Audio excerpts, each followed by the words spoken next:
السلام علیکم، کیسے ہیں آپ سب لوگ؟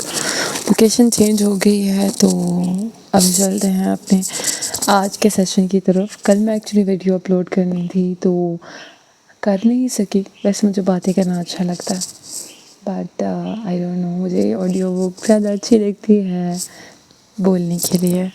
ایکچولی کمفرٹ زون اسٹارٹ ہو جاتا ہے اور اس سے بھی زیادہ میں بہت خیر ہم لوگ اپنی باتیں چھوڑتے ہیں اور کام کی طرف آتے ہیں۔ تو آج ہے ہمارا ایپیسوڈ 3 اینڈ جو بھی آپ کو میری ویڈیو میں کمی پیشی لگ رہی ہے تو آپ مجھے ضرور بتائیے گا۔ ایکچولی میں اس کو آڈیو میں کرنا چاہ رہی ہوں بٹ مجھے کرنا نہیں آ رہا کہ کون سے آپ سے کس طرح ہے۔ تو اگر کسی کو بتاؤ تو رائٹ آن کمنٹ سیکشن کہ اس کو کس طریقے سے آڈیو میں کنورٹ کر سکتی ہوں تاکہ آپ کو مکمل طور پہ میں اپنا 100% دے سکوں۔ It's not my 100% but I will share it.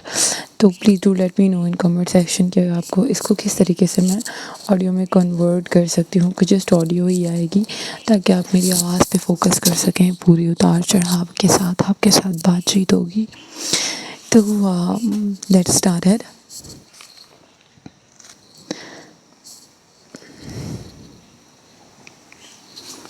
وہ ڈاکٹر سبز علی کے پاس بیٹھے ان سے باتیں کرتا ہوا اپنے ذہن میں پچھلے 24 گھنٹوں کے واقعات کو دہراتا اور کوئی ایسی چیز ڈھونڈنے کی کوشش کرتا رہا جو امامہ کو خفا کر سکتی تھی۔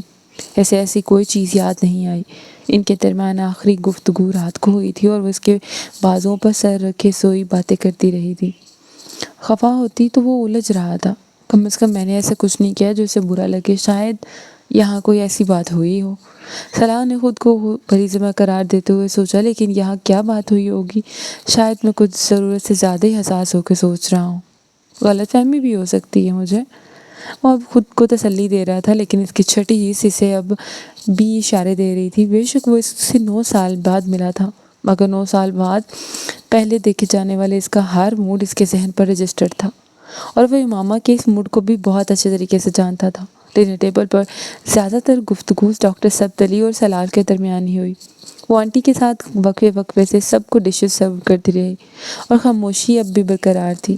وہ ڈاکٹر سبز علی کے ساتھ مسجد میں تراویح پڑھنے آیا اور حفظ قرآن کے بعد آج پہلی بار تراویح کے دوران اٹکا۔ ایک بار نہیں 2 بار۔ اس نے خود کو سنبھال لیا تھا لیکن وہ بار بار ڈسٹرب ہو رہا تھا۔ وہ 10:30 بجے کے قریب ڈاکٹر سبز علی کے ساتھ سیدہ اماں کے گھر جانے کے لیے نکلے تھے اور سلال نے باہر آخر ان سے پوچھ ہی لیا، تم کیا مجھ سے خفا ہو؟ میں تم سے کیوں خفا ہوں گی؟ سلال کچھ مطمئن، ہاں میں بھی سوچ رہا تھا ایسی تو کوئی بات ہوئی نہیں جس پر تمہارا موڈ آف ہوتا۔ کھڑکی سے باہر دیکھتے ہوئے ماما نے اس کی بات سنی اور اس کی برہمی کچھ اور بڑھی۔ یعنی میں عقل سے پیدل ہوں جو بلا وجہ اپنا موڈ آف کرتی پھر رہی ہوں؟ اس نے میرے رویے اور حرکتوں کا نوٹس ہی نہیں لیا۔ میں تمہیں آج فون کرتا رہا لیکن تم نے فون ہی نہیں اٹھایا، وہ ڈرائیو کرتے ہوئے کہہ رہا تھا۔ ماما کو سوچتے ہوئے عجیب سی تسلی ہوئی، اچھا ہوا نہیں اٹھایا، یعنی اس نے محسوس تو کیا کہ میں جان بوجھ کر اس کی کال نہیں لیتی۔ پھر میں نے گھر کے نمبر پر فون کیا، وہ بھی انگیج تھا۔ تم یقیناً اس وقت مصروف تھی اس لیے کال نہیں لے سکی، وہ بے حدام لہجے میں کہہ رہا تھا۔ وہاں بے نیازی کی انتہا تھی۔ امامہ کے رنج میں مزید اضافہ ہوا۔ پھر اسے یاد آیا کہ اس کے فون کا تو بیلنس ہی ختم ہو چکا تھا، مجھے اپنے فون کے لیے کارڈ خریدنا ہے۔ صلاح نے یکدم کہتے سنا۔ وہ اپنا ہینڈ بیگ کھولے اس میں سے کچھ نکال رہی تھی اور جو چیز اسے نکال کر سلار کو پیش کی تھی اس نے چند لمحوں کے لیے سلار کو ساکت کر دیا۔ وہ 1000 روپے کا ایک نوٹ تھا اور اس کے تاثرات سے بے خبر وہ ونڈو اسکرین سے باہر کسی ایسی شاپ کو ڈھونڈنے کی کوشش کر رہی تھی جہاں پر وہ کارڈ دستیاب ہوتے تھے۔ سلار نے اپنی طرف سے بڑھے ہوئے اس کے ہاتھ کو پیچھے کرتے ہوئے کہا، واپسی پر لیتے ہیں اور اس کی ضرورت نہیں ہے۔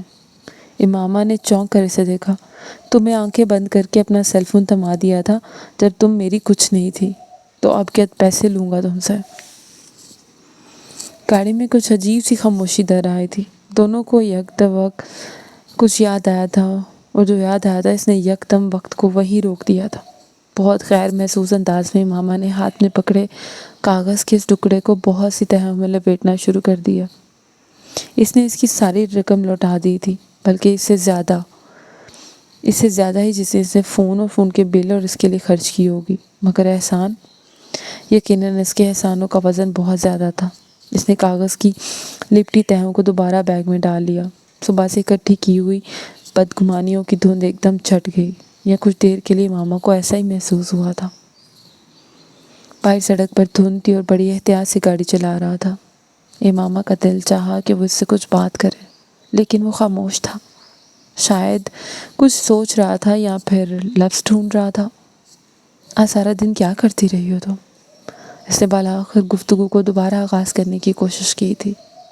پورا دن فلیش کی طرح امامہ کی آنکھوں سے گزرتا رہا اور امامہ کو ندامت ہوئی جو وہ کچھ کرتی رہی تھی اسے بتا بھی نہیں سکتی تھی۔ میں سوتی رہی۔ اس نے پورے دن کو 3 لفظوں میں سمیٹ دیا۔ ہاں، مجھے اندازہ تھا جاگ رہی ہوتی تو میری کال ضرور ریسیو کرتی۔ ایک بار پھر سے خاموشی چھا گئی۔ پاپا، ممی اور انیتا آ رہے ہیں کل شام، صلاح نے کچھ دیر کے بعد کہا۔ امامہ نے چونک کر اسے دیکھا۔ تم سے ملنے کے لیے؟ اس سے مزید اضافہ کیا، بالآخر سسرال کے ساتھ اس کا پہلا رابطہ ہونے والا تھا۔ امامہ کو اپنے پیٹ میں گرے پڑتی محسوس ہوئی۔ تم نے انہیں میرے بارے میں بتایا؟ اس نے بےحد نپے تلے الفاظ میں پوچھا۔ نہیں، فی الحال نہیں، لیکن آج بتاؤں گا پاپا کو فون پر، وہ ونڈو اسکرین سے باہر دیکھتے ہوئے کہہ رہا تھا۔ امامہ نے اس کے چہرے کو پڑھنے کی کوشش کی۔ کوئی پریشانی، تشویش، اندیشہ، خدشہ، خوف، پچھتاوا، جو کچھ بھی پڑھنے میں ناکام تھی۔ اس کا چہرہ بے تاثر تھا۔ ہاں، اور اگر اس کے دل میں کچھ تھا بھی تو وہ بڑی مہارت سے اسے چھپا لیتا تھا۔ صلاح نے اس کی کھوجتی نظروں کو اپنے چہرے پر محسوس کیا۔ اس نے امامہ کو دیکھا اور مسکرایا۔ امامہ نے بے اختیار نظریں ہٹائی۔ انیتا کی فلائٹ 5:30 بجے اور پاپا کی 7 بجے ہے۔ میں کل بینک سے جلدی ایئرپورٹ چلا جاؤں گا، پھر ممی اور پاپا کو ساتھ دے کر میرا خیال ہے 9 یا 9:30 بجے تک گھر پہنچوں گا۔ کہ تم نے کیا پہنا ہوا ہے؟ صلاح نے یکدم اس کے لباس کی طرف متوجہ ہوتے ہوئے کہا۔ 3 گھنٹے 45 منٹ بعد بالآخر تمہیں یاد آ گیا کہ میں نے کچھ پہنا ہوا ہے۔ یہ سوچ کر امامہ کی خفگی میں کچھ اضافہ ہوا۔ کپڑے؟ امامہ نے جواب دیا۔ صلاح اس کی بات پر بے اختیار ہنسا۔ جانتا ہوں کپڑے پہنے، اسی لیے تو پوچھ رہا ہوں۔ امامہ گردن موڑ کر کھڑکی سے باہر دیکھنے لگی کہ اب وہ تعریف کرے گا۔ اس نے سوچا، دیر سے ہی صحیح لیکن اسے میرے کپڑے نظر تو آئے۔ اس کی خفگی میں کچھ اور کمی آئی۔ کون سا کلر ہے یہ؟ صلاح نے اپنے پیروں پر پہلی کڑھاڑی ماری تھی۔ کھڑکی سے باہر دیکھتے ہوئے ماما کا دل چاہا وہ چلتی گاڑی کا دروازہ کھول کر باہر کود جائے۔ پونے 4 گھنٹے میں اس کے کپڑوں کا رنگ بھی نہیں پہچانا کا۔ اس کا مطلب ہے اس نے غور سے دیکھا ہی نہیں تھا۔ پتہ نہیں۔ اس نے اسی طرح کھڑکی سے باہر جھانکتے ہوئے بے حد سرد مہری سے کہا تھا۔ ہاں، میں بھی اندازہ نہیں کر سکتا، آج کل خواتین بھی تو بڑے عجیب عجیب کلر ہیں۔ صلاح نے اس کے لہجے پہ غور کیے بغیر عام سے انداز میں کہا تھا۔ وہ زنک اور کاپر کلر کے سب سے زیادہ ان شیڈز کو عجیب کہہ رہا تھا۔ امامہ کو رنج ہی رنج ہوا۔ صلاح شوہروں کی تاریخی غلطیاں دہرا رہا تھا اور اس بار امامہ کا دل تک نہیں چاہا کہ وہ اس کی بات کا جواب دے۔ وہ اس قابل نہیں تھا۔ اسے یاد آیا اس نے کل بھی اس کے کپڑوں کی تعریف نہیں کی تھی۔ کپڑے؟ اس نے تو اس کی بھی تعریف نہیں کی تھی۔ اظہار محبت کیا تھا اس نے، لیکن تعریف؟ ہاں، تعریف تو نہیں کی تھی اس نے۔ وہ جیسے پچھلی رات کو یاد کرتے ہوئے تصدیق کر رہی تھی۔ اسے دکھ ہوا، کیا وہ اسے اتنی بھی خوبصورت نہیں لگی تھی کہ وہ ایک ہی بار کہہ دیتا؟ کوئی ایک جملہ، کوئی ایک لفظ، کچھ بھی نہیں۔ وہ ایک بار پھر خود ترسی کا شکار ہونے لگی۔ عورت اظہار محبت اور ستائش کو کبھی بے معنی نہیں سمجھتی۔ یہ کام مرد کرتا ہے اور غلط کرتا ہے۔ ڈرائیونگ کرتے ہوئے صلاح کو اندازہ نہیں ہوا کہ گفتگو کے لیے موضوعات کی تلاش میں ادھر ادھر کی باتیں کرتے۔ اس نے کس قدر سنگین موضوع کو چھیڑ دیا ہے، اور وہ بڑے اطمینان سے جیسے ایک بار پھر اسٹیئرنگ کے اوپر ہاتھ پاؤں رکھ کر کھڑا ہو گیا تھا جو اس کے پاؤں اٹھاتے ہی پھٹ جاتی۔ بارودی سرنگ۔ سیدہ اما کی گلی میں قدمی پا کرتے ہوئے صلاح نے ایک بار پھر امامہ کے موڈ میں تبدیلی محسوس کی۔ اس نے ایک بار پھر اپنا وہم گردانا۔ ابھی کچھ دیر پہلے تو ڈاکٹر سبزلی کے گھر پہ یہ غلط فہمی کا شکار رہا۔ آخر ہو کیا گیا ہے مجھے؟ وہ بھلا کیوں صرف 24 گھنٹے میں مجھ سے ناراض ہوتی بھی رہے گی؟ اس نے اطمینان سے سوچا۔ سعیدہ اماں دروازہ کھولتے ہی ماما سے لپٹ گئی۔ چند لمحوں بعد وہ آنسو بہا رہی تھی اور سلار جذب ہوا۔ آخر اتنے عرصے سے وہ اکٹھے رہ رہی تھی، یقیناً دونوں ایک دوسرے کو مس کر رہی ہوں گی۔ اس نے بالآخر خود کو سمجھایا۔ سعیدہ اماں نے سلار کے سلام کا جواب دیا اور نہ ہی ہمیشہ کی طرح اسے گلے لگا کر پیار کیا۔ انہوں نے ماما کو گلے لگایا، اسے لپٹ کر آنسو بہائے اور پھر اسے اندر لے کے چلی گئی۔ وہ ہکا بکا دروازے میں ہی کھڑا رہ گیا۔ انہیں کیا ہوا؟ وہ پہلی بار بری طرح سے کھٹکا۔ اپنے احساس کو وہم سمجھ کر جھٹکنے کی کوشش کی، اس بار میں کامیاب نہیں ہوئی۔ کچھ غلط تھا، مگر کیا؟ وہ کچھ دیر وہیں کھڑا رہا، پھر اس نے پلٹ کر بیرونی دروازہ بند کیا۔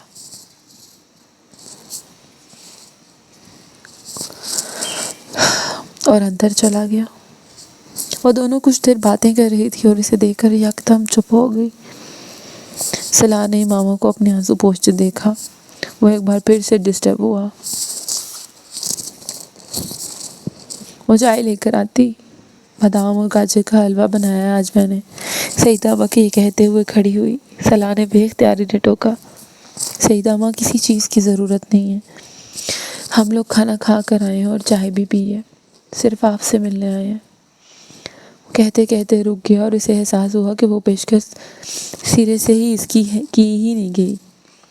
سعیدہ اماں مکمل طور پر امامہ کی طرف متوجہ تھی اور امامہ اسے کچھ کھانے پینے میں متعامل نظر نہیں آئی۔ میں کھاؤں گی اور میں آپ کے ساتھ چلتی ہوں، آپ کس طرح اٹھائیں گی برتن؟ اماں نے سعیدہ اماں سے کہا، پھر ان کے ساتھ ہی کچن میں چلے گی۔ سلار ہوں کی طرح بیٹھا رہ گیا۔ اگلے 15 منٹ میں وہ اس صورتحال پر غور کرتا، وہیں بیٹھا کمرے کی چیزوں کو دیکھتا رہا۔ بالآخر 15 منٹ بعد اماں اور سعیدہ اماں کی واپسی ہوئی۔ اسے ماما کی آنکھیں پہلے سے زیادہ سرخ اور متورم لگی۔ یہی حال کچھ اس کی ناک کا تھا۔ وہ یقیناً کچن میں روتی رہی تھی، مگر کس لیے؟ وہ الجھ رہا تھا۔ کم سے کم اب وہ آنسو اسے سعیدہ اماں اور اس کی باہمی محبت اور یگانگی کا نتیجہ نہیں لگ رہے تھے۔ سعیدہ اماں کے چہرے اور آنکھوں میں بھی اسے پہلے سے زیادہ سرد مہری نظر آئی۔ اس وقت چائے میں دلچسپی تھی نہ ہی کسی حلوے کی طرف۔ کچھ بھی کھانا اس کے لیے بدہضمی کا باعث ہوتا، لیکن جو ماحول یکدم سے وہاں بن گیا تھا، اس نے اسے ضرورت سے زیادہ محتاط کر دیا تھا۔ کسی انکار کے بغیر اس نے خاموشی سے پلٹ کر پلیٹ میں تھوڑا سا حلوہ نکالا۔ امامہ نے ڈاکٹر سبزل کے لیے گھر کی طرح یہاں بھی اس سے پوچھے بغیر اس کی چائے میں 2 چمچ چینی ڈال کر اس کے سامنے رکھ دی اور اپنی پلیٹ میں لیا حلوہ کھانے لگی۔ چند منٹوں کی خاموشی کے بعد بالآخر سعیدہ اماں کی قوت برداشت جواب دے گی اور اپنے ہاتھ میں پکڑی پلیٹ ایک طرف رکھتے ہوئے انہوں نے اپنی اینوں کو ناک پر ٹھیک کرتے ہوئے تیز نظروں سے سلار کو گھورا۔ بیویوں کے بڑے حقوق ہوتے ہیں۔ اپنی پلیٹ میں ڈالے حلوے کو چمچ سے ہلاتے سلار ٹھٹکا۔ اس نے پہلی بار سعیدہ اماں کو دیکھا اور پھر امامہ کو، وہ بھی ٹھٹکی تھی اور کچھ گڑبڑائی بھی۔ سلار کی پیٹھ پیچھے اس کی برائی اور اسے گلے شکوے کرنا اور بات تھی، مگر اس کے سامنے بیٹھ کر وہی کچھ دہرانا، خاص طور پر جب ان الزامات کا کچھ حصہ کسی جھوٹ پر مبنی ہو، وہ واقعی گھبرا گئی۔ سلار کو یہ سوال نہیں، تبصرہ لگا۔ جی، اس نے تائید کی۔ وہ مرد دوزخ میں جاتے ہیں جو اپنی بیویوں کو تنگ کرتے ہیں۔ سعیدہ اماں نے اگلا جملہ بولا۔ اس بار سلار فوری طور پر تائید نہیں کر سکتا۔ وہ خود مرد تھا اور شوہر بھی، لاکھ امامہ پر مرتا ہو، لیکن بیوی کی موجودگی میں اس تبصرے کی تائید پر اپنے پاؤں پر کلہاڑی مارنے کے مصادق تھا۔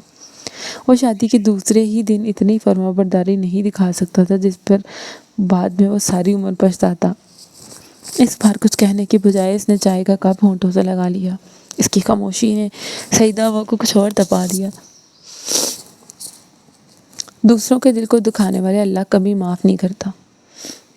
سلار نے حلوہ کھاتے کھاتے اب اس پر جملے کو بغور سنا، پھر تائید میں سر ہلایا۔ جی بالکل۔ سعیدہ اماں کو اس کی ٹھٹائی پر مزید غصہ آیا۔ شریف گھرانے کے مردوں کا وتیرہ نہیں کہ وہ دوسروں کی بیٹیوں کو پہلے بیاہ کر لے جائیں اور پھر انہیں پہلی بیویوں کے قصے سنانے بیٹھ جائیں۔ امامہ کی جان پر جان بن گئی، یہ کچھ زیادہ ہی ہو رہا تھا۔ آپ کی چائے ٹھنڈی ہو رہی ہے اماں؟ نے صورتحال سنبھالنے کی کوشش کی۔ سلار نے باری باری ان دونوں کو دیکھا اور اسے اس جملے کا سر پیر کچھ سمجھ نہیں آیا۔ پہلے جملوں سے تو چلو اس کا کیا تعلق تھا وہ بھی سمجھ میں نہیں پایا، لیکن تائید کرنے کے لیے کوئی بڑائی بھی نہیں تھی کیونکہ بات ہی مناسب تھی۔ ٹھیک کہہ رہی ہیں آپ، اس نے بالآخر کہا۔ اس کی سعادت مندی نے سعیدہ اماں کو مزید تپا دیا۔ شکل سے کیسا شریف لگ رہا ہے، اسی لیے تو سب بھائی بھی دھوکہ کھا گئے۔ انہوں نے ڈاکٹر صفدر کو غلطی کرنے پر چھوٹ دی۔ آمنہ کے لیے بہت رشتے تھے۔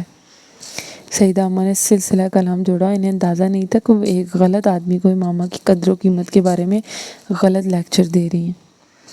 حلوے کی پلیٹ ہاتھ میں لیے سلار نے ایک نظر ماما کو دیکھا اور پھر سعیدہ اماں کو، جو بے حد خوش و خون سے کہہ رہی تھی، یہ سامنے والے ظہور صاحب کے بڑے بیٹے نے آمنہ کو کہیں دیکھ لیا تھا۔ ماں باپ کو صاف صاف کہہ دیا کہ اس نے کہا کہ شادی کروں گا تو اسی لڑکی سے۔ خالہ کی بیٹی کے ساتھ بچپن کی منگنی بھی توڑ دی۔ اس بار سلار نے حلوے کی پلیٹ ٹیبل پر رکھ دی۔ وہ کم سے کم امامہ کے کسی ایسے رشتے کی تفصیلات مزے سے حلوہ کھاتے ہوئے نہیں سن سکتا تھا۔ امامہ نے اس بار سعیدہ اماں کو روکنے کی کوشش نہیں کی۔ بڑی ہی عامیانہ بات تھی، لیکن وہ بھی جیسے چاہتی تھی کوئی سلار کو بتائے کہ وہ قابل قدر ہے، وہ اسے صرف بیوی سمجھ کر برتاؤ نہیں کر سکتا۔ جوتے گھس کے لڑکے کی ماں کے یہاں سے چکر لگا لگا کے محلے کے ہر معزز آدمی سے کہلوایا اس نے۔ میرے بیٹوں تک تو انگلینڈ فون کرایا اس رشتے کے لیے، سعیدہ اماں بول رہی تھی۔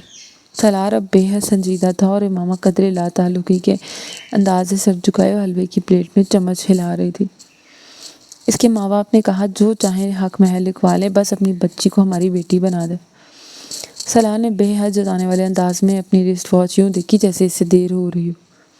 سعیدہ اماں کو اس کی اس حرکت پر بڑا تاؤ آیا اور اس گفتگو کے جواب میں کم سے کم وہ اسے اس طرح کی بے نیازی کی توقع نہیں کر رہی تھی۔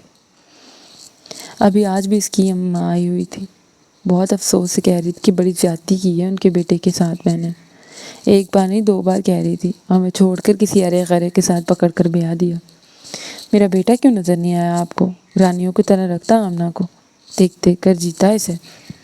سعیدہ اماں مبالغہ آمیزی کی آخری حدود کو چھوڑنے کی سر توڑ کوشش کر رہی تھی۔ سامنے بیٹھے ہوئے شخص کے چہرے پر اب بھی مرعوبیت کا نام کی کوئی چیز نمودار نہیں ہوئی۔ وہ سنجیدہ چہرے کے ساتھ ان کی یک ٹک دیکھ رہا تھا۔ سعیدہ اماں کو لگا کہ انہوں نے اس کے ساتھ شادی کر کے واقعی آمنہ کی قسمت پھوڑ دی ہے۔ بے حد غفلتی کے عالم میں انہوں نے سردی کے موسم میں بھی پانی کا گلاس اٹھا کر ایک گھونٹ میں پیا تھا۔ اس کی خاموشی ماما کو بھی بری طرح چبھی تھی۔ وہ رات کو اس سے کیا کچھ کہہ رہا تھا اور اب یہاں سعیدہ اماں کو بتانے کے لیے اس کے پاس ایک لفظ بھی نہیں تھا کہ وہ اس کے لیے اہم ہے، یا اس کا خیال رکھے گا، یا کوئی اور وعدہ، کوئی اور تسلی، کوئی اور بات۔ کچھ تو کہنا چاہیے تھا نا۔ سعیدہ اماں کے سامنے اسے عجیب بے قدری اور بے وقتی کا احساس ہوا تھا۔ رنج کچھ اور سے ہوا تھا اور فاصلہ کچھ اور بڑا تھا۔ اس نے کسی دوسرے کے سامنے بھی اسے تعریف کے 2 لفظوں کے قابل بھی نہیں سمجھا تھا۔ اکیلے میں تعریف نہ کرے لیکن یہاں ہی کچھ کہہ دیتا، کچھ تو۔ اس کا دل ایک بار پھر بھر آیا۔ وہ یہ نہیں چاہتی کہ سلار سے روایتی شوہروں والا رویہ رکھے، لیکن خود وہ اس سے روایتی بیوی والی ساری توقعات لیے بیٹھی تھی۔ بہت دیر ہوگی، میرے خیال ہے اب ہمیں چلنا چاہیے، مجھے صبح جانا ہے اور آج کل کچھ کا زیادہ ہی کام ہے۔ سلار کا پیمانہ لبریز ہو گیا تھا اور اس نے بڑے تحمل کے ساتھ سعیدہ اماں سے کہا،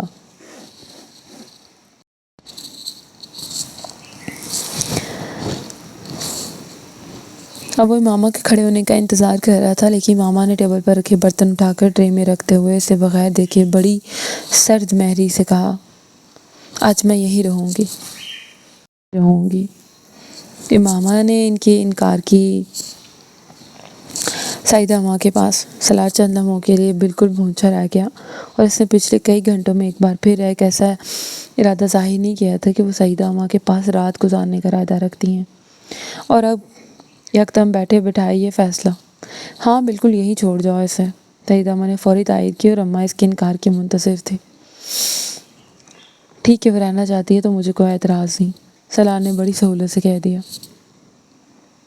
اس سے پہلے کہ سلار کچھ اور کہتا، برتن سمیٹتی ہوئی ماما نے بے یقینی سے دیکھا۔ اس نے 1 منٹ کے لیے بھی اسے ساتھ لے جانے پر اصرار نہیں کیا تھا۔ وہ اتنا تنگ آیا ہوا تھا اس سے۔ اس سے پہلے کہ سرار کچھ اور کہتا وہ ایک چپاکی کے ساتھ کمرے سے نکل گئی۔ سعیدہ اماں نے قہرالود نظروں سے اسے دیکھا۔ سلار نے جیسے ہی ماما کے ہر الزام کی تصدیق کر دی تھی۔ سلار کو ماما کے جانے کی وجہ سمجھ میں آئی، نہ سعیدہ اماں کی ان ملامتی نظروں کا مفہوم سمجھ سکا۔ وہ گفتگو کو جتنی اپسیٹ کرنے والی تھی، اتنا ہی ماما کا یکدم کیا جانے والا یہ اعلان تھا کہ آج وہ وہیں رہے گی۔ اسے برا لگا تھا، لیکن اتنا برا نہیں لگا تھا کہ اس پر اعتراض یا خفگی کا اظہار کرتا، وہ بھی سیدہ اماں کے سامنے۔ اس کا خیال تھا کہ ماما کچن میں برتن رکھ کر اسے خدا حافظ کہنے تو ضرور آئے گی، لیکن وہ نہیں آئی تھی۔ کچھ دیر سعیدہ اماں نے اسے بے مقصد باتیں کرتا صحن میں کھڑا اس کا انتظار کرتا رہا۔ سعیدہ اماں کے لہجے میں اتنی سرد مہری نہ ہوتی تو ان سے ماما کو بلوانے کا کہتے ہوئے اسے جھجک محسوس نہ ہوتی۔ اس کا خیال تھا کہ ماما کچن میں برتن رکھ کے اسے خدا حافظ کہنے آئے گی، لیکن سعیدہ اماں کے گھر سے نکلتے ہوئے اس نے پہلی بار اس محلے میں ان کے سامنے والے گھر کو سر اٹھا کر دیکھا تھا۔ وہاں سے اکیلے واپس آنا اسے کھل رہا تھا، اور وہ اتنے سال اس کے بغیر ہی رہا تھا۔ اسے کبھی تنہائی نہیں چھپی تھی۔ اس نے ایک رات اس کے ساتھ گزاری تھی، اور تنہائی کا مفہوم اس کی سمجھ میں آ گیا تھا۔ اور وہاں سے واپسی کی ڈرائیو اس کی زندگی کی سب سے طویل ڈرائیو تھی۔ کل بھائی صاحب کے ہاں چلیں گے، انہیں بتائیں کہ یہ سب کچھ، اور وہی بات کریں گے سالار۔ سعیدہ اماں ان کے پاس بیٹھی کہہ رہی تھی، اور وہ بے حد پریشان تھی۔ امامہ نے ان کی بات کی تائید نہ کی اور نہ ہی تردید۔ اب اس کا دل کچھ بھی کہنے کو نہیں چاہ رہا تھا۔ وہ بس اپنے بیڈ پر کمبل اوڑھے چپ چاپ بیٹھی سعیدہ اماں کی باتیں سن رہی تھی۔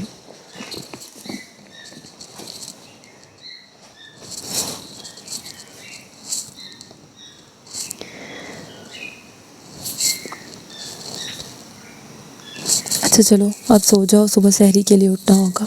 سعیدہ اماں کو اچانک خیال آیا کہ بیڈ سے اٹھ کر کمرے سے نکلتے ہوئے انہوں نے پوچھا کہ لائٹ آف کر دو۔ پچھلی رات ایک چماکے سے عادت سے یاد آئی۔ نہیں رہنے دے، وہ بھرائی ہوئی آواز میں کہتے ہوئے لیٹ گئی۔ سعیدہ اماں دروازہ بند کر کے چلی گئی، اور کمرے کی خاموشی نے اسے سالار کے بیڈ روم کی یاد دلائی۔ ہاں اچھا ہے، میں نہیں ہوں، آرام سے لائٹ آن کر کے سو تو سکتا ہے، یہی تو چاہتا تھا وہ۔ وہ پھر سے رنجیدہ ہونے لگی، اور تبھی سے سیل فون بجنے لگا۔ امامہ کے خون کی گردش پل بھر کے لیے تیز ہو گئی۔ وہ بالآخر کال کر رہا تھا۔ اس نے بے حد خفگی کے عالم میں فون بیڈ سائڈ ٹیبل پر پھینک دیا۔ وہ اسے ساتھ لے کر نہیں گیا۔ اب اسے اس کی یاد آ رہی، اس کی سنجیدگی غصے میں بدل رہی تھی۔ وہ اس طرح کیوں کر رہی تھی؟ اس کا ٹرائی کا پہاڑ بنا رہی تھی۔ اس نے تو جیسے اپنا تجزیہ کیا، اور تجزیے نے اسے بھی اذیت دی۔ میں زد رنج ہو گئی ہوں، یا مجھے جان بوجھ کے بری طرح اگنور کر رہا ہے، یہ بتانا چاہتا ہے کہ میں اس کے لیے کوئی اہمیت نہیں رکھتی۔ اور اس کے دوست، اس کا آفس، اس کی فیملی، بس یہ ہے میں اس کے لیے۔ دوبارہ کال نہیں آئی۔ چند سیکنڈ کے بعد اس کا میسج آیا۔ اسے یقین تھا وہ یقین اسے کہے گا کہ وہ اسے مس کر رہا ہے۔ ٹیکسٹ میسج میں اس کے لیے ایک ری لوڈ کارڈ نمبر تھا، اور اس کے نیچے دو الفاظ، گڈ نائٹ سویٹ ہارٹ۔ پہلے اسے شدید غصہ آیا، پھر بری طرح سے رونا آیا۔ اسے پہلے بھی زندگی میں سالار سکندر سے برا کوئی نہیں لگا تھا، اور آج بھی اس سے برا کوئی نہیں لگ رہا تھا۔ آمنہ سے بات کرا دو، میں اور طیبہ بھی اس سے بات کر لیں، شادی کر لیے، اسے گھر لے آؤ۔ اب کسی کام میں ہمارا بھی کچھ حصہ ہے یا نہیں؟ سکندر نے ابتدائی سلام دعا کے ساتھ چھوٹتے ہی اس سے کہا۔ وہ آج اپنے میکے میں ہے، سالار نے کچھ سوچ کر کہا۔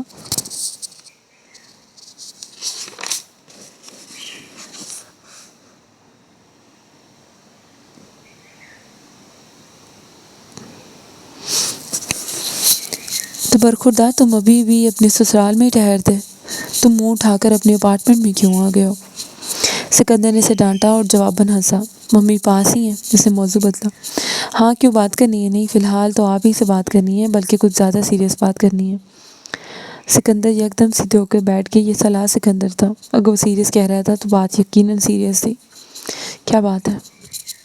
مجھے اصل میں آمنہ کے بارے میں آپ کو کچھ بتانا ہے۔ سکندر الجھ گئے۔ وہ آمنہ کے بارے میں انہیں نکاح کے بعد بتا ہی چکا تھا۔ ڈاکٹر سبت علی کی بیٹی، جس کے ساتھ اس نے اپنی کچھ ذاتی وجوہات کی بنا پر ایمرجنسی میں نکاح کیا تھا۔ سکندر عثمان ڈاکٹر سبت علی کو جانتے تھے، اور سالار کے توسط سے 2-3 بار ان سے مل بھی چکے تھے۔ وہ ڈاکٹر ثبت علی کی بیٹی کے بجائے کسی بھی لڑکی سے اس طرح اچانک ان لوگوں کو مطلع کیے بغیر نکاح کرتا تب بھی انہیں اعتراض نہ ہوتا۔ وہ اور ان کی فیملی کچھ اتنی لبرل تھی، اور سالار تو بہرحال اسپیشل کیس تھا۔ یہ ممکن نہیں تھا کہ وہ شادی انسانوں کی طرح کرتا۔ یہ تبصرہ طیبہ کا تھا جو انہوں نے اس کے نکاح کی خبر ملنے پر قدرے خفگی لیکن اطمینان کے ساتھ کیا۔ وہ کہہ رہا تھا کہ اسے آمنہ کے بارے میں بھی کچھ بتانا تھا۔ کیا بتانا ہے آمنہ کے بارے میں؟ سالار نے گلا صاف کیا، بات کیسے شروع کرے سمجھ میں نہیں آ رہا تھا۔ آمنہ دراصل امامہ ہے، تم نے اسے زندگی میں کبھی نہیں باندھی ہوگی۔ پھر اب کیسے باندھتا؟ دوسری طرف یکدم خاموشی چھا گئی۔ سکندر کو لگا اسے سننے میں کچھ غلط فہمی ہوئی ہے۔ کیا مطلب؟ امامہ کو ڈاکٹر صاحب نے اپنے گھر میں ہی بنا دی تھی، وہ اتنے سالوں سے انہی کے پاس تھی۔ انہوں نے اس کا نام چینج کر دیا تھا اس کے تحفظ کے لیے۔ مجھے نکاح کے وقت یہ پتہ نہیں تھا کہ وہ امامہ ہے، لیکن وہ امامہ ہے۔ آخری جملے کے علاوہ اسے باقی کی تفصیل احمقانہ نہیں لگی۔ سکندر عثمان نے رکتی ہوئی سانس کے ساتھ برابر کے بیڈ پر بیٹھی بیوی کو دیکھا، جو اسٹار پلس پہ کوئی ٹاک شو دیکھنے میں مصروف تھی، اور یہ اچھا ہی تھا۔ وہ اس طرح رکتی ہوئی سانس کے ساتھ ننگے پاؤں اپنے بستر سے اتر کے بیڈ روم کا دروازہ کھول کر بے حد اجرت کے عالم میں باہر نکل گیا۔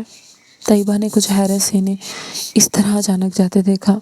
ایک تو ان باپ بیٹے کا رومانس ہی ختم نہیں ہوتا، اب 2 گھنٹے لگا کر آئیں گے۔ طیبہ نے قدرے خفگی سے سوچا اور دوبارہ ٹی وی کی طرف متوجہ ہو گئی۔ باہر لاؤنج میں سکندر عثمان کے 14 طبق روشن ہو رہے تھے۔ وہ بھی چند گھنٹے پہلے ہی طیبہ کے ساتھ اپنے آخری اولاد کے اسپیشل ہو جانے پر خوشی اور اطمینان کا اظہار کرتے اس کا ولیمہ پلان کر رہے تھے، اور انہیں وقتی طور پر یہ بھول گیا تھا کہ وہ آخری اولاد صلاح سکندر تھا۔ 2 گھنٹے تک لاؤنج میں اس کے ساتھ طویل گفت و نشید کے بعد جب وہ بالآخر واپس بیڈ روم میں آئے تو طیبہ سو چکی تھی، لیکن سکندر عثمان کی نیند اور اطمینان دونوں رخصت ہو چکے تھے۔